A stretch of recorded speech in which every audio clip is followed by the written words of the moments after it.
ఇవాళ మీరు చూసినట్టయితే ఆంధ్రప్రదేశ్ భూదాన యజ్ఞ బోర్డు 23/4/2014 తెలంగాణ రాష్ట్రం ఏర్పడేదానికంటే 2 నెలల ముందే పట్టాలు 1895 మందికి ఇవ్వడం జరిగింది.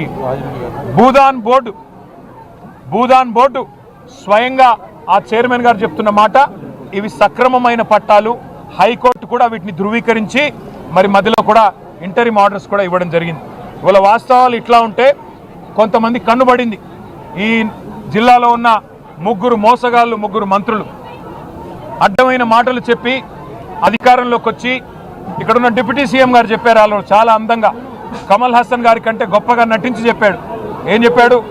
6 గ్యారంటీలు తెస్తున్నాము, ఆ గ్యారంటీ కార్డులు భద్రంగా పెట్టుకోండి, 100 రోజులు భద్రంగా పెట్టుకుంటే 101వ రోజు మేము వచ్చి ఏదో పొడుస్తాము, మీకు ఇంటింటికి ఇంత ఇస్తాం అంత ఇస్తాం, సంవత్సరానికి 2,50,000 రూపాయలు ఒక్కొక్క కుటుంబానికి ప్రయోజనం కలుగుతుంది, 100 రోజులు ఆ కార్డును కాపాడుకోండి అని చెప్పి డిప్యూటీ సీఎం ఆనాడు సిఎల్పి లీడర్గా చెప్పారు.